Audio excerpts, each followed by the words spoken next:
Hello good evening, कैसे हो आप सभी। आई होप सब एकदम बढ़िया होंगे। आज हम करने वाले हैं अपना बीपीएससी 103 का यूनिट 5। ठीक है, ये हमारे कुछ प्रीवियस चैप्टर से ही लिंक है। ठीक है, पूरा वहाँ पर भी हमने इक्वलिटी ही समझा था। ठीक है, और यहाँ पर भी हम इक्वलिटी की ही बात कर रहे हैं। ठीक है, तो स्टार्ट करते हैं अपने इस यूनिट को, जहाँ पर हमारे कुछ ये टॉपिक्स होने वाले हैं। इंट्रोडक्शन, टाइप ऑफ इक्वलिटी, कितने टाइप्स ऑफ इक्वलिटी होती है, एंड देन इंडिया की कॉन्स्टिट्यूशन में कौन कौन से प्रावधान डाले गए हैं इक्वलिटी के लिए। ठीक है, और सेमनेस और डिफरेंसेस की इक्वलिटी में एक तरफ हम सभी को क्या बोल रहे हैं, इक्वल मान रहे हैं, और दूसरी तरफ हम उसमें डिफ्रेंशिएट कर रहे हैं। ठीक है, तो यही हम पढ़ने वाले। इंट्रोडक्शन में हम देखते हैं कि इक्वलिटी का सिंपल मीनिंग है इक्वल, कि हर एक इंसान को इक्वल मानना, उसे कहते हैं इक्वलिटी। ठीक है, लेकिन जो इक्वलिटी किस चीज में इक्वल मानना, ठीक है, ये कोई ऐसा वर्ड नहीं है कि आपको पॉलिटिकल इक्वलिटी दे देंगे तो खत्म। ये बहुत बड़ी, मतलब बहुत बड़ी कॉम्प्लेक्स टर्म है। ठीक है, तो इसको समझने के लिए हमको डेली ना डेली जहाँ से हम इक्वलिटी ले सकते हैं, अपनी इक्वलिटी को स्ट्रेंथ करना चाहिए। ठीक है, इक्वलिटी को डिफाइन किया जाता है कि हर एक इंसान को इक्वल ट्रीट करना, उसको इक्वल स्टेटस प्रोवाइड करना, उसको इक्वल राइट देना, उसको इक्वल अपॉर्चुनिटी देना, ये कहलाता है इक्वलिटी। अगर हम ऑक्सफोर्ड डिक्शनरी में इसका मतलब देखें तो क्या है कि जो एक इंसान की लाइफ में जो अपोजिट, मतलब जो उसके परेशानी आती है उनको टैकल करने के लिए, मतलब उनको खत्म करने के लिए इक्वालिटी की जरूरत पड़ती है। ठीक है, जो पहले से ही चली आ रही है, क्या सोशल प्रॉब्लम जो कि एग्जिस्ट करती है सोसाइटी के अंदर, जो कि इनइक्वालिटी है, उन इनइक्वालिटी को खत्म करने के लिए इक्वालिटी लेकर आई जाती है। ठीक है, अब ये दो सेंस में होती है, डिस्क्रिप्टिव एंड पर्सपेक्टिव। डिस्क्रिप्टिव क्या होती है, इसके अंदर हम मेजर करते हैं। ठीक है, क्वांटिटी को मेजर करते हैं कि जैसे कि आपकी हाइट भी इतनी है और मेरी हाइट भी इतनी है, तो हम दोनों क्या होंगे, इक्वल। ठीक है, तो यहाँ पर हर एक इंसान को इक्वल मेजर किया जाता है कि हाँ, आपके पास भी इतना पैसा है, मेरे पास भी इतना पैसा है, तो हम दोनों क्या होंगे, इक्वल होंगे। ठीक है, दूसरी तरफ जो पर्सपेक्टिव इक्वालिटी होती है, इसके अंदर ये नहीं देखा जाता किसके पास कितना पैसा है, ये रूल के ऊपर बेस्ड होता है। ठीक है, कोई मैन है, वुमेन है, उनकी हाइट कितनी है, उनके पास पैसा कितना है, डजेंट मैटर। यहाँ पर हर एक इंसान को कानून की नजरों में क्या दिया जाता है, इक्वल राइट दी जाती है। ठीक है, तो जो डिस्क्रिप्ट एक्सेप्ट होता है ये किसके ऊपर बेस्ड होता है, नॉर्म्स, वैल्यूज के ऊपर। ठीक है, जैसे कि हमारे कॉन्स्टिट्यूशन के अंदर है। ठीक है, और ये जो पर्सपेक्टिव जो कॉन्सेप्ट है इक्वालिटी का, ये बैकबोन है आज का मॉडर्न सोशल जस्टिस सिस्टम का। ठीक है, आज का जो बैकबोन है वो कौन है, मॉडर्न सोशल जस्टिस सिस्टम का, वो है इक्वालिटी। ठीक है जी, आगे चलते हैं। इक्वालिटी आज के टाइम पर जो इक्वालिटी का कॉन्सेप्ट है ना, ये ड्राइव किया जाता है इक्वालिटी एंड जस्टिस से। ठीक है, एरिस्टोटेल की उनकी खुद की राइटिंग है, जहां पर वो बोलते हैं कि ये इक्वालिटी ये ग्रीक वर्ड है, ईसोस से डिनोट हुआ है। ठीक है, जहां पर ये बताते हैं कि इक्वालिटी का मतलब होता है, ये एक्सप्लेन करते हैं, equality is a fairness necessary to achieving a justice. मतलब कि इक्वालिटी एक फेयरनेस है जहां पर हम अचीव करना चाहते हैं क्या, जस्टिस। ठीक है, क्या अचीव करना चाहते हैं, जस्टिस अचीव करना चाहते हैं, न्याय लेना चाहते हैं, वो होती है इक्वालिटी। अब एरिस्टोटेल जो कि हमारे अर्ली थिंकर थे, तो उन्होंने कुछ लिमिटेड कॉन्सेप्ट दिया है किसके ऊपर, इक्वालिटी के ऊपर। ठीक है, तो अगर हम कुछ स्कॉलर्स की बात करें, होबोस, जॉन स्लोक, जॉन शॉर्टमिल, कार्ल मार्क्स, ये एक्सपेंड करते हैं किसके, इक्वालिटी के कॉन्सेप्ट को। होबस बोलते हैं, इमेजिन करो वुमन क्या है, फ्री है। किससे, वुमन फ्री है जिसके पास पॉलिटिकल, लीगल, मॉरल जो आज के टाइम पर एग्जिस्ट करती है, जितनी भी रुकावटें, ठीक है, वो सभी के सभी से वो नहीं है आज उसकी लाइफ में। अगर हम नेचर से देखें, जो प्रकृति के एक रूल से उसको देखा जाए, तो वो क्या है, ह्यूमन है। हर एक इंसान क्या है, इंसान है, तो उसके ऊपर कोई भी अनइक्वालिटी नहीं हुई। ठीक है जी, लोग क्या बोलते हैं, जॉन स्लोक बोलते हैं कि जो इंसान होता है, जो ह्यूमन बीइंग होता है, जब वो जन्म लेता है, वो फ्री और इक्वल होता है। हर एक इंसान के पास नेचुरल राइट होती है। ठीक है, उसके पास आज़ादी है, उसके पास राइट टू लाइफ होना चाहिए। ठीक है, ये फोकस करते हैं कि एक इंसान की जो राइट होती है, इक्वल राइट होती है सबके पास। अगर हम नेचर की नज़रों से देखें, ठीक है, अगर हम प्रकृति की नज़रों से देखें, हर एक इंसान क्या होना चाहिए, इक्वल होना चाहिए, और उसकी जो राइट्स है उनको प्रोटेक्ट करना चाहिए। ठीक है, आगे है रूसो क्या बोलते हैं, रूसो बोलते हैं कि देखो पहले क्या है कि जो चीजें है ना वो अनइक्वली डिस्ट्रीब्यूट करी गई है, ठीक है। रूसो क्या बोलते हैं, रूसो बोलते हैं कि क्या होता है कि पहले क्या था, जो चीजें है ना वो अनइक्वली डिस्ट्रीब्यूट करी गई थी, तो उन चीजों को जो रिसोर्सेज है उनको क्या करना चाहिए, रीडिस्ट्रीब्यूट करना चाहिए इक्वली, ठीक है, जिससे क्या हो सके, इक्वलिटी हो सके। कार्ल मार्क्स और एंजल ये क्या कहते हैं, अगर हम हिस्टोरिकली देखें, ठीक है, अगर हम हिस्ट्री से देखें तो इनइक्वालिटी इकोनॉमिक बेसिस पर हमेशा एग्जिस्ट रही है, किसके अंदर, सोसाइटी के अंदर।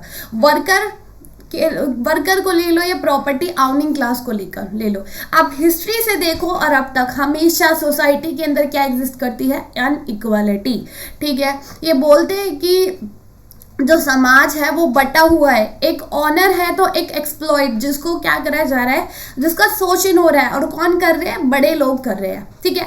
तो बोलते हैं कि इन सबको खत्म करने के लिए क्या करना चाहिए, रेवोल्यूशन करना चाहिए, और फिर उसके बाद जिसका शोषण हुआ है, जिसको एक्सप्लॉइट किया गया है, उसके हाथ में सारी पावर आनी चाहिए, और धीरे धीरे धीरे फिर क्या हो जाएगा, पूरी जो क्लास होगी वो स्टेटलेस और क्लासलेस हो जाएगी, ठीक है।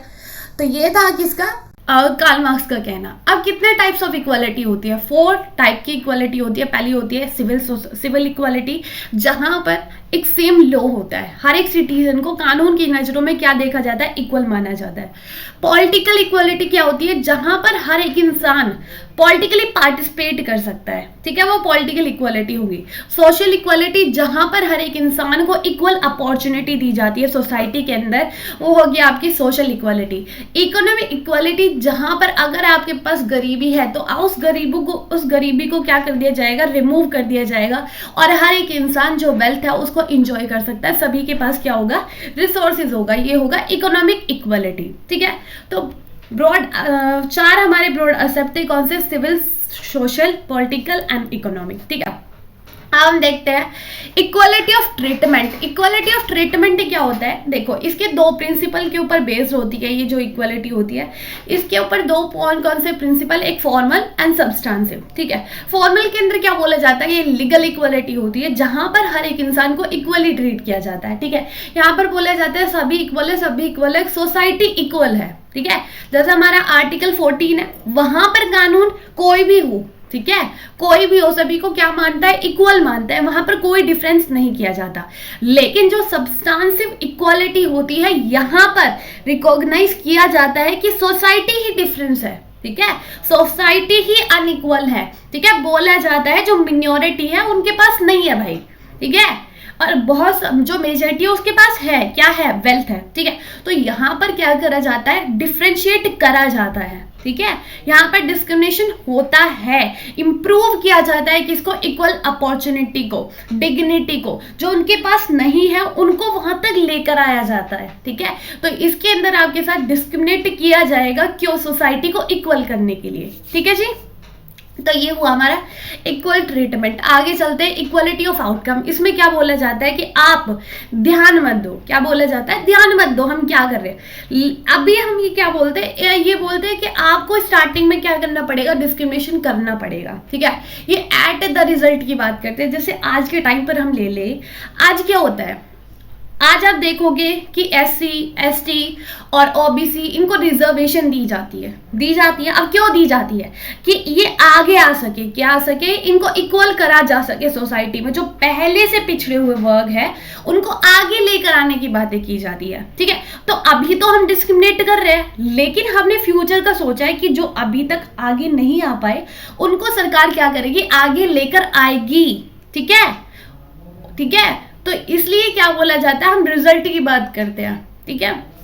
आगे चलते हैं इक्वल ऑफ अपॉर्चुनिटी, जहां पर हर एक इंसान को इक्वल अपॉर्चुनिटी दी जाती है। मतलब कि यहाँ पर क्या होता है, वही सेम चीजें कि यहाँ पर इक्वल ऑफ अपॉर्चुनिटी, जैसे कि यहाँ पर डिस्क्रिमिनेशन होता है, वही आर्टिकल 15 कि हर एक इंसान को अपॉर्चुनिटी दी जाएगी, ठीक है। उसके मेरिट के बेसिस पर देखा जाएगा, ना कि उसके रेस, जेंडर, क्लास, ये सारी आइडेंटिटी देखी जाएगी, ठीक है। उसके अंदर कितना टैलेंट है, उसके अंदर कितनी स्किल है, ठीक है, ये देखा जाता है। जो इक्वलिटी ऑफ अपॉर्चुनिटी होता है, ये हेल्प करता है एक सिटीजन कि वो अपनी लाइफ में क्या कर सके, उसको इक्वली अपॉर्चुनिटी मिल सके, ठीक है, वो बढ़ चढ़कर आगे हिस्सा ले सके।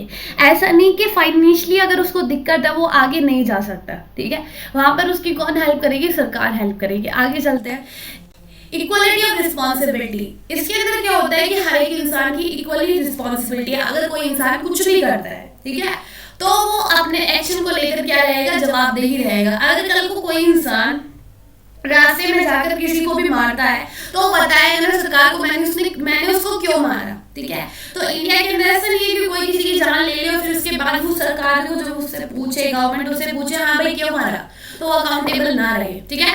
इक्वलिटी ऑफ रिस्पॉन्सिबिलिटी मतलब आप सभी की इक्वल रिस्पॉन्सिबिलिटी है, ठीक है, समझ में आ रहा है ना, सभी का क्या होगा, इक्वल रिस्पॉन्सिबिलिटी होगा। कल को कुछ भी होता है तो वो क्या होंगे, अकाउंटेबल होंगे अपने एक्शन को लेकर। यहाँ पर सरकार भी आएगी, यहाँ पर जो ऑफिसर्स होते हैं वो भी आएगा, और पीपल्स भी आएंगे, सिटीजन भी आएंगे कंट्री के, ठीक है। और सेंटर में क्या होगा, ऑटोनॉमी होगी इंडिविजुअल की, ठीक है, उसके खुद के एक्शन के ऊपर उसका खुद का कंट्रोल होगा, ना कि कोई बाहरी दबाव होगा, ठीक है। और फिर उसके बाद जो उसके एक्शन होंगे उसके लिए वो अकाउंटेबल भी होगा, ठीक है। ये होता है इक्वालिटी ऑफ रिस्पॉन्सिबिलिटी। आगे चलते हैं, इक्वालिटी ऑफ डिग्निटी। यहाँ पर हम एक इंसान की डिग्निटी की बात करते हैं कि सभी को इक्वल राइट मिलनी चाहिए, मॉरल राइट मिलनी चाहिए, कि हर एक इंसान की जो डिग्निटी होती है ना, उसका जो गौरव होता है उसको कभी भी मतलब आप ऐसे हार्म ना करो, उसको कभी भी रियलाइज ना करो कि वो अनइक्वल है, ठीक है। तो यहाँ पर ये बात करते हैं कि सभी इंसान को इक्वली ट्रीट किया जाए, ठीक है, इक्वली ट्रीटमेंट की बात करते हैं, ठीक है। तो ये क्या बोलते हैं कि हर एक इंसान को एक ह्यूमन जो डिग्निटी होती है ना, कि एक क्या बोलते हैं उसको, इंसानियत के नाम पर, ठीक है। तो इंसानियत के नाम पर आप उसकी डिग्निटी को हार्म ना करें, हर एक इंसान को इक्वली ट्रीट किया जाए, मोरल इक्वलिटी हो सोसाइटी के अंदर, मोरल वैल्यूज के ऊपर ध्यान दें, ठीक है। तो इसी की बात करते हैं। आगे है equal of capabilities. Equal of capability के अंदर यहाँ पे हमारे काफी बड़े सपोर्टर है, कौन, अमर्त्य सेन, जो कि उन्होंने स्टडी करी थी इक्वलिटी के ऊपर। वो बोलते हैं कि क्या है कि सोसाइटी के अंदर जब डिस्ट्रीब्यूट करा गया था चीजों को, मतलब पहले जो डिस्ट्रीब्यूशन था, ठीक है, जो लोगों को सामान बांटे गए थे, आज के टाइम पर वो लोग है नहीं है।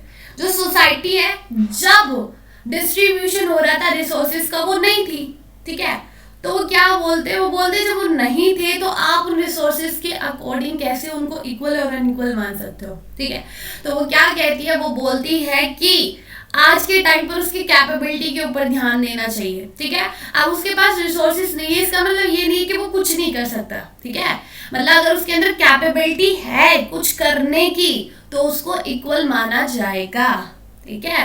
वहां यहाँ पे रिसोर्सेज, वेल्थ, इन सब की बातें नहीं करते हैं, ठीक है। आगे चलते हैं। आगे है इंडिया के कॉन्स्टिट्यूशन में कौन कौन से प्रावधान है, कौन कौन से प्रोविजन है डाले गए हैं। तो आप आर्टिकल 14 से लेके आर्टिकल 18 सेम लिख सकते हो, ठीक है। काफी प्रिंसिपल्स है किसके, फंडामेंटल राइट में अगर आप देखोगे इक्वलिटी को लेकर, आर्टिकल 14 जहां पर बोला जाता है कि स्टेट कभी भी डिनाई नहीं करेगा किसी भी पर्सन को इक्वल मानने के लिए। हर एक इंसान क्या होगा, इक्वल होगा, किसकी नजरों में, कानून की नजरों में, उसको इक्वली प्रोटेक्ट किया जाएगा, ठीक है, जो भी इंडिया के अंदर रहता है, ठीक है। कभी भी किसी इंसान के gender, caste, birth of place, इन सभी को लेकर क्या नहीं करा जाएगा, डिस्क्रिमिनेशन नहीं होगा।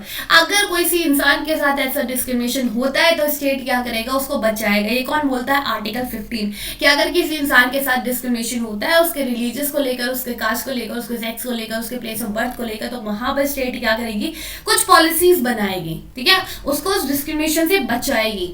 आर्टिकल 16 क्या बोलता है, ये बोलता है कि हर एक इंसान को इक्वल अपॉर्चुनिटी मिलनी चाहिए, कि इसके अंदर पब्लिक एम्प्लॉयमेंट के अंदर, कि अगर कल को कोई भी गवर्नमेंट जॉब आती है तो उसके अंदर सोसाइटी के अंदर जितने भी लोग हैं उन सभी को इक्वल अपॉर्चुनिटी मिलनी चाहिए, ठीक है। आर्टिकल 17 जो पहले जो कास्ट सिस्टम चलता था उसको अबॉलिश कर दिया गया है, जहां पर अनटचेबिलिटी जैसी नाम की एक्टिविटी प्रैक्टिस होती थी, आज वो नहीं होती है, ठीक है। आर्टिकल 17 के अकॉर्डिंग उसको क्या कर दिया गया है, अबॉलिश कर दिया गया है। आगे है स्टेट रिमूव अनइक्वालिटी प्रमोट, और state as an state remove करता है किसको, इनइक्वालिटी, और प्रमोट करता है कि इंडिया के अंदर एकता बनी रहे सभी सिटीजन्स के साथ। ठीक है, आप आर्टिकल 25 भी देख सकते हो, जहाँ पर हम सभी के जो रिलीजियस है, जो कल्चर है, उनको आप इक्वली क्या कर सकते हो, प्रैक्टिस कर सकते हो। ठीक है, सभी को अधिकार है, जिसको जौन सा भी रिलीजियस मानना है वो माने, जिसको जौन सा भी रिलीजियस अपनाना है वो बना सकता है और उसी को अपना सकता है। ठीक है, सेक्शन 377 इंडियन पैनल कोड, जिसके अंदर क्या करा गया है कि पहले सेम सेक्स जो रिलेशनशिप होता था, जो सेम सेक्स मैरिज होती थी, उसको क्रिमिनल माना जाता था, उनको पनिश किया जाता था। लेकिन 6 सितंबर 2018 के अंदर सुप्रीम कोर्ट क्या करता है, इस चीज को लीगल कर देता है। ठीक है, और ऐसा और भी है कि हमारा जो स्टेट है, जो गवर्नमेंट है, वो क्या करती है, जो पिछड़े हुए वर्ग है, जो वीकर सेशन है, उनको क्या करती है, उनके लिए रिजर्वेशन लेके आती है, उनके इंटरेस्ट को प्रोटेक्ट करती है। ठीक है, तो ये था हमारी इंडिया के कॉन्स्टिट्यूशन में, जहां पर आप देख सकते हो बढ़ चढ़कर इक्वालिटी को प्रमोट किया जाता है। ठीक है, आगे चलते हैं सेमनेस एंड डिफरेंस। देखो मैं इसको एक छोटी सी उसमें समझाती हूँ। सेमनेस क्या होता है, जहां पर हर एक इंसान को इक्वली ट्रीट कर रहे हो। ठीक है, वुमेन हो, मैन हो, अदर वीकर सेक्शन हो, कोई भी हो। ठीक है, यहाँ पर हम क्या करते हैं, इक्वली ट्रीट करते हैं। जैसे आर्टिकल 14 उसमें बोला गया है कि कानून की नजरों में सभी एक होगा। ठीक है, वो कोई भी हो, क्या होगा, सभी इक्वल माने जाएंगे। दूसरी तरफ आर्टिकल 15 क्या बोलता है कि क्या करा जाएगा, सोसाइटी के अंदर डिस्क्रिमिनेशन होगा। ठीक है, जो पिछड़े हुए वर्ग है उनको आगे लेकर जाएगा। तो जो स्टेट है वो क्या करेगा, वो डिस्क्रिमिनेशन करेगा, लेकिन पॉजिटिव करेगा। ठीक है, तो यहाँ पर क्या कर रहा है, स्टेट क्या कर रहा है, डिफरेंस कर रहा है, सभी को अलग अलग मान रहा है कि ये क्या है, अदर वीकर सेक्शन है, इसको ऊपर लेकर आना है। ठीक है, उसके लिए वो क्या करेगा, कुछ पॉलिसीज बनाएगा।